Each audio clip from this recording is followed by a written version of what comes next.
الحمد للہ رب العالمین والصلاة والسلام علی حبیبہ محمد وآلہ وصحبہ اجمعین۔ اعوذ باللہ من الشیطان الرجیم، بسم اللہ الرحمن الرحیم۔ وَإِذْ أَخَذَ اللَّهُ مِيثَاقَ الَّذِينَ أُوتُوا الْكِتَابَ لَتُبَيِّنُنَّهُ لِلنَّاسِ وَلَا تَكْتُمُونَهُ فَنَبَذُوهُ وَرَاءَ ظُهُورِهِمْ وَاشْتَرَوْا بِهِ ثَمَنًا قَلِيلًا فَبِئْسَ مَا يَشْتَرُونَ۔ لَا تَحْسَبَنَّ الَّذِينَ يَفْرَحُونَ بِمَا آتَوْا وَيُحِبُّونَ أَن يُحْمَدُوا بِمَا لَمْ يَفْعَلُوا فَلَا تَحْسَبَنَّهُمْ بِمَفَازَةٍ مِّنَ الْعَذَابِ وَلَهُمْ عَذَابٌ أَلِيمٌ۔ وَلِلَّهِ مُلْكُ السَّمَاوَاتِ وَالْأَرْضِ وَاللَّهُ عَلَى كُلِّ شَيْءٍ قَدِيرٌ۔ اللهم سبحانك لا علم لنا إلا ما علمتنا إنك أنت العليم الحكيم۔ مولاي صل وسلم دائما أبدا على حبيبك خير الخلق كلهم۔ ان آیات کریمہ میں اللہ کریم نے دو مختلف اسباب بیان فرمائے ہیں، دو مختلف اسباب ارشاد ہوئے ہیں جو لوگوں کو گمراہی تک پہنچانے کا سبب بنتے ہیں۔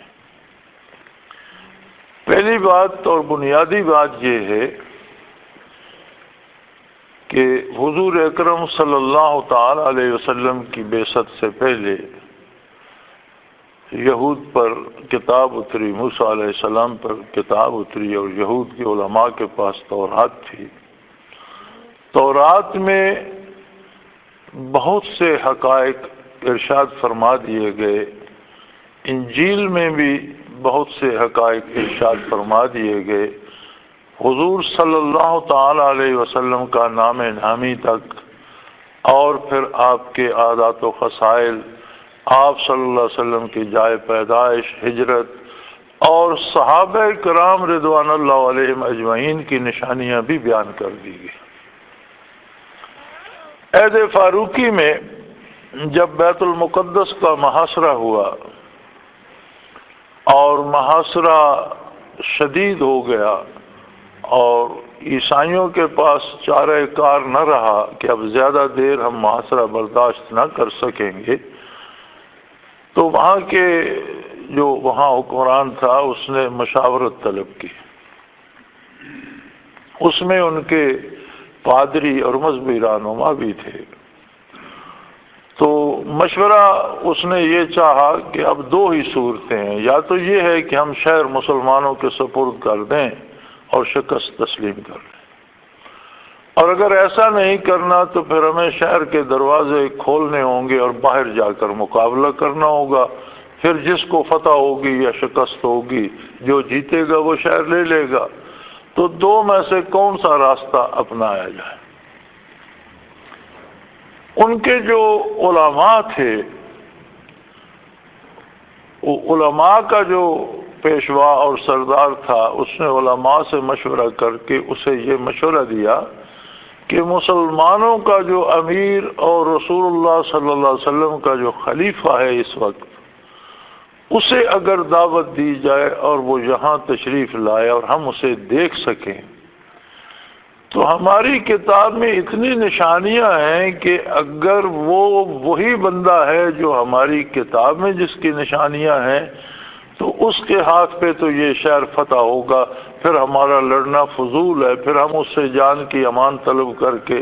شہر چھوڑ کے نکل جائیں۔ اور اگر وہ شخص وہ نہیں ہے، ان نشانیوں پہ پورا نہیں اترتا جو ہماری کتابوں میں اور پہلی آسمانی صحیفوں میں ہے، تو پھر ہم مقابلہ کریں گے۔ چنانچہ انہوں نے مسلمانوں کے امیر لشکر کو پیغام بھیجا کہ آپ اپنے امیر المومنین کو دارالخلافہ سے بلائیں، اور ان سے ملاقات کے بعد ہم طے کریں گے کہ ہمیں لڑنا ہے یا شہر سپرد کرنا ہے۔ انہوں نے یہ خبر مدینہ منورہ بھیج دی۔ مشہور تاریخی واقعہ آپ سب حضرات نے بارہا پڑھا ہوگا، سنا ہوگا۔ سیدنا فاروق اعظم رضی اللہ تعالیٰ عنہ تشریف لائے، عیسائی علماء نے شہر پناہ سے دوربینیں لگا کے دیکھا، پہچانا، اور انہوں نے فیصلہ دیا کہ یہ نبی برحق کا برحق خلیفہ ہے، اس میں وہ ساری نشانیاں موجود ہیں جو ہماری کتابوں میں ہیں، اور اس کے ہاتھ پر یہ شہر فتح بھی ہوگا، اگر ہم لڑیں گے تو بھی یہ جیتے گا، اس لیے بہتر ہے کہ ہم شہر چھوڑ دیں اور جان بخشی کرا لیں۔ تو اگر سیدنا فاروق اعظم رضی اللہ تعالی عنہ کی نشانیاں اس قدر واضح تھیں کہ انہوں نے پہچان لیا، تو یقیناً خلیفہ اول سیدنا ابوبکر صدیق رضی اللہ عنہ کی بھی ہوں گی، اور پھر اگر خلفاء کی نشانیاں اس قدر ہیں تو حضور اکرم صلی اللہ تعالی علیہ وسلم کی کس وضاحت سے ہوں گی۔ یہی بات اس آیہ کریمہ میں ارشاد فرمائی جا رہی ہے کہ وَإِذْ أَخَذَ اللَّهُ مِيثَاقَ الَّذِينَ أُوتُوا الْكِتَابَ، جن لوگوں کو اسلام سے پہلے آسمانی کتابیں دی گئیں، ان کتابوں میں ان سے یہ وعدہ بھی لیا گیا لَتُبَيِّنُنَّهُ لِلنَّاسِ، کہ ان کتابوں میں جو حقائق ہیں ان حقائق کو آپ لوگوں سے چھپائیں گے نہیں،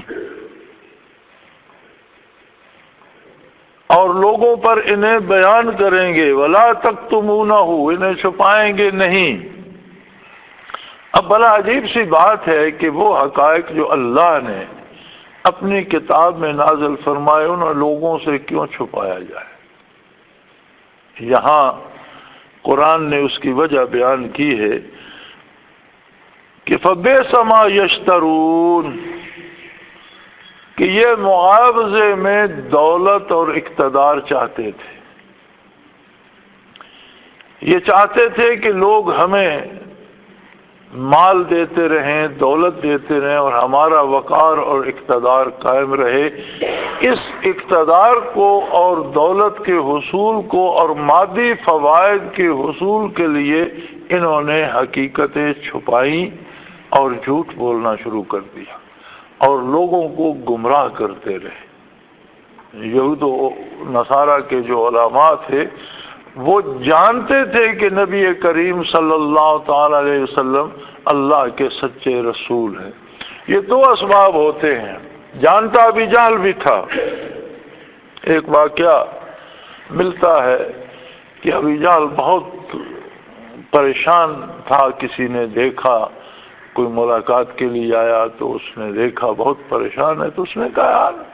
تم تو اس وادی کے سردار ہو اور تمہارا لقب ابو الحکم ہے، تمہارا حکم چلتا ہے پوری وادی بطحا پر،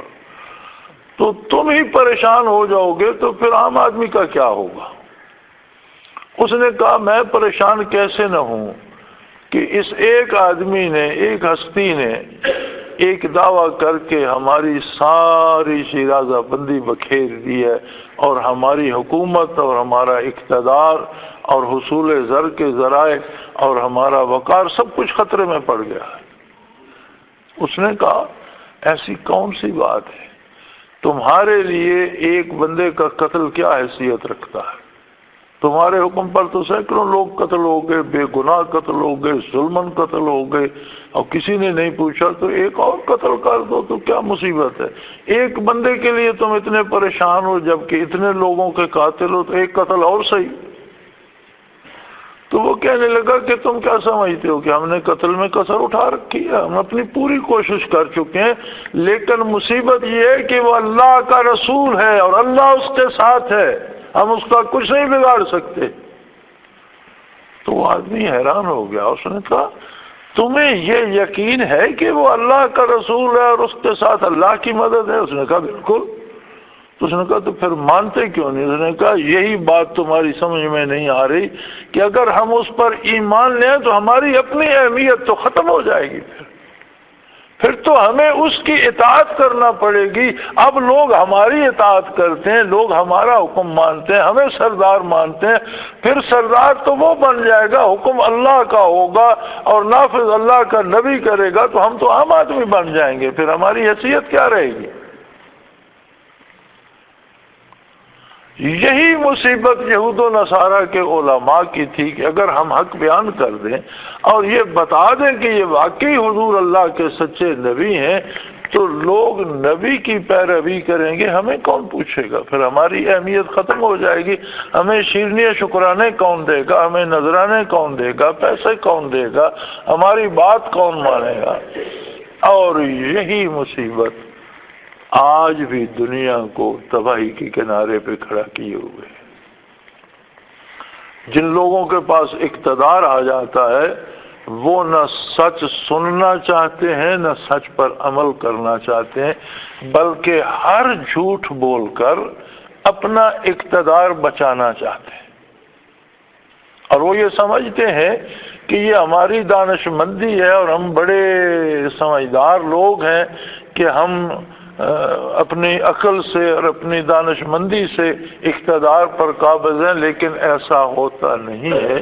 یہ دانش مندی نہیں ہے بلکہ یہ بہت بڑی بے وقوفی ہے، اور اس کا پتہ اس وقت چلے گا جب اللہ کے حضور میں کروڑوں لوگوں کی طرف سے جواب دہی کے لیے کھڑا ہونا پڑے گا، تب سمجھ آئے گی۔ ویسی بارگاہ ہے کہ قرآن کریم میں ذکر ملتا ہے کہ تمام انبیاء کو ان کی امتوں کے سامنے لایا جائے گا اور یہ پوچھا جائے گا کہ میرا پیغام تم لوگوں نے اپنی امتوں تک من و عن صحیح پہنچا دیا؟ اللہ کریم خوب جانتے ہیں،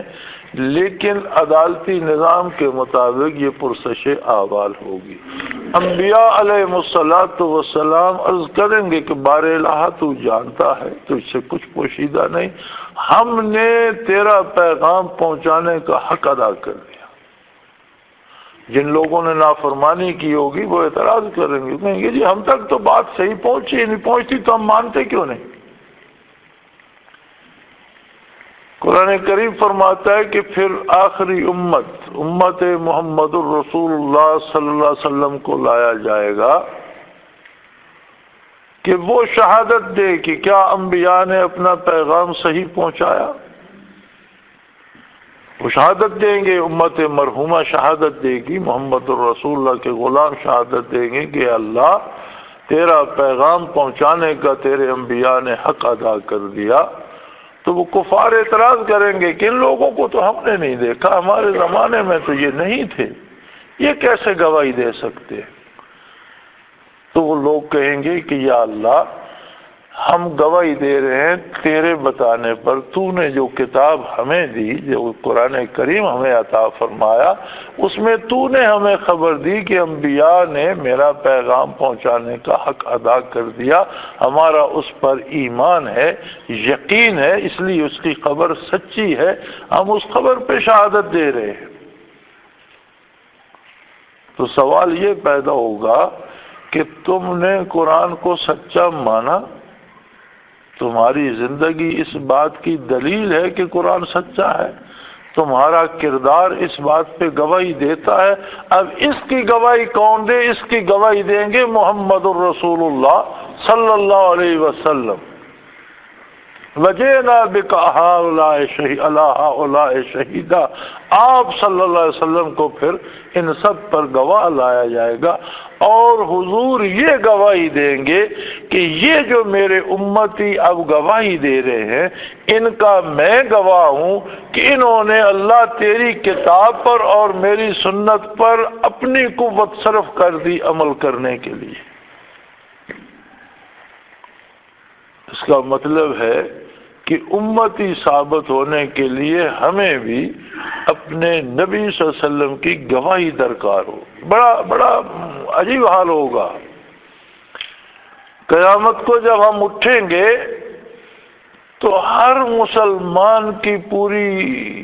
یہ ہوگی کوشش کہ میں حضور اکرم صلی اللہ علیہ وسلم کے لوائے حمد کے نیچے پہنچوں، کہ قیامت کے حشر کے میدان میں تو پناہ کی جگہ ہی محمد الرسول اللہ کا جھنڈا مبارک ہوگا، تو سب چاہیں گے کہ بھاگیں وہاں پہنچیں۔ خود نبی کریم عرض کریں گے بار الہ، یہ جو لوگوں کا ہجوم آ رہا ہے، یہ اس طرح کے جو لوگ ہیں انہیں میرے سے دور رکھ۔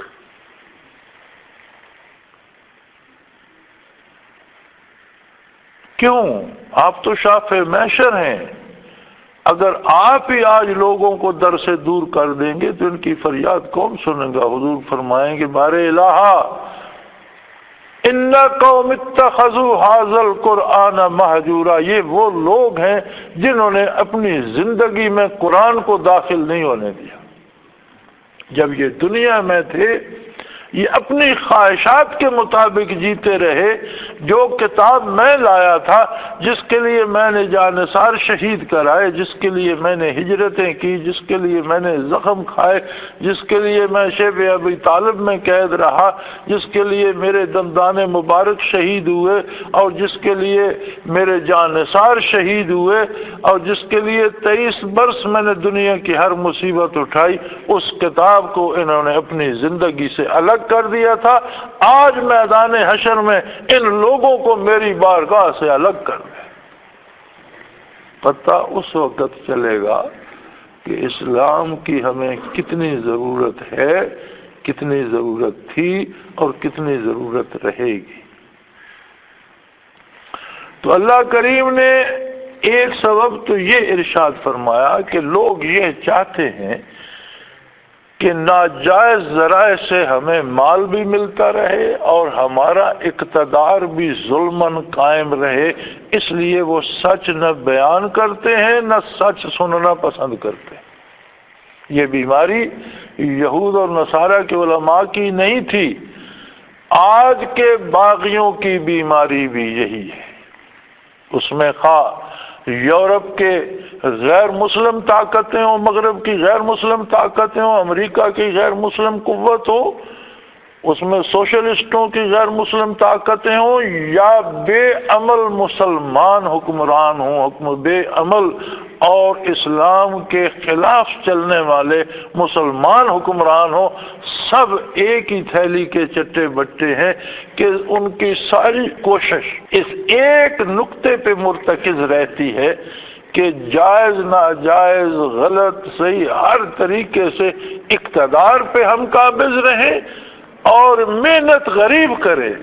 مزدوری کوئی کرے، کاروبار کوئی کرے اور اسے لوٹ لوٹ کر پیسہ ہم جمع کرتے رہیں۔ ان کے حسرتناک انجام اس بات کی خبر دیتے ہیں کہ غیر ملکوں میں خریدے ہوئے محل، غیر ملکی بینکوں میں لوٹ کر رکھے ہوئے سرمائے اور بین الاقوامی طاقتوں کے پاس رکھی ہوئی دولت اس کی ایک پائی یہ ساتھ نہ لے جا سکے، بلکہ جب یہ مرتے ہیں تو انہیں کفن بھی ماں و شما دیتا ہے، ان کے لیے 2.5 گز کپڑا بھی کوئی دیتا ہے، اور میں نے اکثر کو عیدی کی ایمبولینسوں پہ جاتے ہوئے دیکھا ہے۔ وہ خزانے وہیں کے وہیں رہ گئے، اور ایسا عجیب انجام ان کا ہوتا ہے کہ مارکوس کی دولت کتنی لوٹی اس نے ملک میں، کہاں گئی؟ شہنشاہ ایران کی لوٹ مار کہاں گئی؟ مجیب الرحمان کا کیا حشر ہوا؟ اندرا گاندھی کس حال میں گئی؟ یعنی آپ ماضی قریب میں دیکھیں اور حال میں دیکھیں اور مستقبل میں بھی دیکھیں گے کہ کیا انجام ہوتا ہے، لیکن اس کے باوجود حق سننا گوارا نہیں کرتے، حق کہنا گوارا نہیں کرتے، جھوٹ کو لیپ پوت کر سچ بنانے کی کوشش کرتے رہتے ہیں۔ اور یہی مقابلہ پیش تھا نبی کریم صلی اللہ علیہ وسلم کو بھی۔ فرمایا حالانکہ کتاب میں وعدہ لیا گیا تھا اہل کتاب سے کہ تم کتاب میں جو حقائق ہیں یہ لوگوں تک پہنچاؤ، یہی وعدہ ہم سے بھی ہے کہ قرآن میں جو حق ہے، حقائق ہیں، انہیں عام لوگوں تک پہنچائیں۔ ہم اس بات پہ نہ رہیں کہ ہمیں شرینی نہیں ملے گی، ہم اس بات پہ نہ رہیں کہ ہمیں مسجد سے یا مدرسے سے نکال دیں گے، ہمیں پیر کوئی نہیں مانے گا۔ ہمارے ذمے ہے کہ ہم حق بیان کریں، ہمارے ذمے ہے کہ ہم حق کو قبول کریں، خود بھی اس پر عمل کریں، دوسروں کو بھی دعوت عمل دیں، کیونکہ حق کو چھپانا یہ کفار کا پیشہ تھا اور اہل کتاب کے ان علماء کا پیشہ تھا جو بد نصیب حضور کی مخالفت کرتے رہے۔ فرمایا یہ چھپاتے ہیں اس لیے فَنَبَذُوهُ وَرَاءَ ظُهُورِهِمْ، انہوں نے تو اسے بالکل پیٹ پیچھے ڈال دیا تھا۔ کیوں؟ وَاشْتَرَوْا بِهِ ثَمَنًا قَلِيلًا، یہ اسے چھپانے کا معاوضہ لیتے تھے، دولت دنیا لیتے تھے، اور دولت دنیا اگر انہیں اربوں میں بھی نصیب ہو، خربوں میں بھی نصیب ہو، تو وہ قلیل ہی ہوتی ہے، چونکہ کسی کو آپ خربوں روپیہ دے دیں وہ پڑا رہے گا، وہ سونا کھائے گا نہیں، سونا پیے گا نہیں، ہیرے اور جواہرات نگلے گا نہیں، وہی چند لقمے شام کو اور وہ چند لقمے صبح کو جو نصیب ہے وہی کھائے گا اور چھوڑ کے مر جائے گا۔ تو پھر انسان کے پاس دولت تو تھوڑی ہی ہوئی نا، وہی چند لقمے روکھے سوکھے، کبھی صبح کھا لیے، کبھی دوپہر، کبھی شام۔ بڑی دولت کس کے پاس ہے؟ وہ کس کام آئے گی؟ سو فرمایا تھوڑے سی دولت کے لیے، اور اگر ساری دنیا بھی مل جائے تو اللہ کی رحمت کے مقابلے میں ساری دنیا کی حکومت و سلطنت بھی قلیل ہے۔ فرمایا تھوڑے سے معاوضے کے لیے یہ حق چھپاتے تھے۔ فَبِئْسَ مَا يَشْتَرُونَ، فرمایا انہوں نے بڑا گھاٹے کا سودا کیا، دنیا کے لیے آخرت کو بیچ دیا، بہت گھاٹے کا سودا کیا۔ اور لا يحسبن الذين يفرحوا بما آتوا ويحبون ان يحمدوا بما لم يفعلوا، دوسری وجہ فرمایا ایک تو یہ خیال نہ کریں کہ یہ اللہ کی گرفت سے بچ جائیں گے، کبھی نہیں ہو سکتا۔ جو لوگ حق چھپاتے ہیں اور ناجائز وسائل سے مفادات حاصل کرتے ہیں وہ ہمیشہ تباہ ہوتے ہیں، اللہ کی گرفت میں آتے ہیں اور ذلت سے جیتے ہیں، ذلت سے مرتے ہیں، اور مرنے کے بعد بھی ان پر ذلتیں، اگلی دنیا میں بھی عذاب نازل ہوتا رہتا ہے۔ حق کی خلاف ورزی ایسا جرم ہے کہ جس کے بدلے کبھی نفع نہیں ہوتا۔ دوسری بات ان میں یہ مصیبت ہے کہ ان یحمدوا بما لم یفعلوا، یہ اپنی ناجائز تعریف پہ بڑے خوش ہوتے ہیں۔ یحمدوا کہ ان کی تعریف کی جائے، بما لم یفعلوا جو انہوں نے کیا نہیں ہوتا، یعنی کرتے غلطیاں ہیں اور نعرے زندہ باد کے لگواتے ہیں، کریڈٹ لینا چاہتے ہیں کہ ہم نے بڑی نیکی کی، قوم سے کہتے ہیں ہم نے ملک کو بچا لیا، ہوتا یہ ہے کہ ملک کو لوٹ کر کھا گئے ہوتے، قوم سے کہتے ہیں ہم نے ملک کی حفاظت کا حق ادا کر دیا، اور عملاً دیکھو تو ملک کی سرمایہ کو کوڑیوں کو بیچ بیچ کر اپنے بیٹوں اور پوتوں کے نام جمع کروا رہے ہوتے۔ قوم سے کہتے ہیں ہم نے ملک کو انصاف دیا، اور عملاً ظلم کر رہے ہوتے۔ قوم سے کہتے ہیں ہم ملک کے علاج، غریب کے علاج معالجے کا اور غریب کے بچے کی پڑھائی کا انتظام کر رہے ہیں، اور عملاً سلیبس تباہ کر رہے ہوتے ہیں، دوائیاں بیچ رہے ہوتے ہیں، جعل سازوں سے رشوت لے کر جعلی دوائیاں لوگوں کو بیچنے کے لیے اجازت دے رہے ہوتے ہیں۔ ان یحمدوا بما لم یفعلوا، یعنی اس بات کا کریڈٹ لینا چاہتے ہیں جو کرتے کبھی نہیں، تعریف کرانا چاہتے ہیں لوگوں سے۔ دو باتیں، ناجائز مفاد، دولت اور اقتدار لینے کے لیے ظلم کرتے ہیں، اور دوسری بات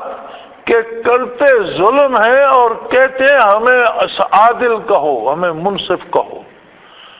لوٹتے ہیں اور کہتے ہیں ہمیں اپنا ہمدرد و ہم غسار جانو، غم گسار جانو، لوگوں کو ناجائز قتل کرواتے ہیں، آٹا بلیک کر کے لوگوں کو مفصل میں مبتلا کر کے پھر انہیں خیرات دے کر زندہ باد کے نعرے لگواتے ہیں۔ میری تو کوئی مل نہیں ہے، آپ کی بھی آٹے کی کوئی مل نہیں ہے، تو کس نے آٹا بلیک کر دیا کہ یہاں 27 روپے کلو بھی نہیں ملتا، جبکہ گندم کی فصل اتنی ہوئی تھی کہ ملک سے گندم برآمد کی گئی، ایکسپورٹ کی گئی، اگر کم تھی تو ایکسپورٹ کی ضرورت کیا تھی، اور اگر زیادہ تھی وافر تھی تو ایکسپورٹ کرنے کے بعد جو بچی وہ کہاں گئی، کس نے بیچی، یہ شوگر ملیں کس کی ہیں، کون ان کا مالک ہے، آٹے کی ملیں کس کی ہیں، فلور ملوں کا مالک کون ہے، کس نے یہ بلیک میں بیچا، کہاں بیچا، اور کیوں غریب کے منہ سے لقمہ تک چھین لیا گیا۔ یہ سارا کچھ لینے کے بعد کہتے ہیں ہمیں زندہ باد بھی کہو، ہمیں مشکل کشا بھی سمجھو، ہمیں حاجت روا بھی سمجھو، ہمیں غریبوں کا ہمدرد بھی سمجھو، اور ہماری تعریفوں میں زمین آسمان کے کلابے ملاتے رہو، ہمارے گیت گاتے رہو، زندہ باد کے نعرے لگاتے رہو۔ یہ جو بیماریاں حضور کے مخالف یہود و نصارہ کے علماء کی قرآن بیان کر رہا ہے، آج ہم دیکھیں تو ہمارے معاشرے میں کلمہ پڑھنے والوں نے یہ بیماریاں پال رکھی ہیں، حکمرانوں نے اور حکومت کے کارندوں نے یہ بیماریاں پال رکھی ہیں، اور اس بات پہ ناراض ہوتے ہیں کہ کوئی انہیں سچی بات کیوں کہے، سچ کہو تو بگڑ جاتے ہیں۔ فرمایا ان یحمدوا بما لم یفعلوا، دوسری بیماری ان کی یہ ہے کہ جو کام نہیں کرتے اس میں چاہتے ہیں کہ ہماری لوگ تعریف کریں، اس کا کریڈٹ ہمیں دیں۔ فلا تحسبنہم بمفازۃ من العذاب، اے مخاطب یہ نہ کبھی سمجھ لینا کہ یہ اللہ کی گرفت سے بچ جائیں گے، کبھی نہیں بچیں گے، مارے جائیں گے، اللہ کے عذاب کا شکار ہوں گے، اس دنیا میں بھی اس دنیا میں بھی۔ وَلَهُمْ عَذَابٌ عَلِيمٌ، اور ان کے لیے کوئی عام عذاب نہیں ہوتے ایسے لوگوں کے لیے جو حق کا راستہ روکتے ہیں اور جھوٹے پراپوگنڈے سے اپنی تعریف کرانا چاہتے ہیں اور غریبوں کے وسائل چھینتے ہیں، ان کے لیے بڑے دردناک عذاب ہے۔ عذاب تو پہلے نام ہی اس کا عذاب ہے، ہوتا ہی تکلیف دہ ہے، اور پھر جس عذاب کو اللہ کریم ساتھ علیم بھی لگا دیں کہ یہ عذاب بہت دکھ دینے والا ہے، اندازہ کیجئے وہ کتنا تکلیف دہ ہوگا۔ اللہ کریم ہمیں عذاب سے بچائے، گناہ معاف فرمائے، توبہ کی توفیق دے، ہمیں ہدایت دے، ہمارے حکمرانوں کو بھی ہدایت دے، اور انہیں اسلام کو سمجھنے اور اس پر عمل کرنے کی توفیق عطا فرمائے۔ وآخر دعوانا ان الحمدللہ رب العالمین۔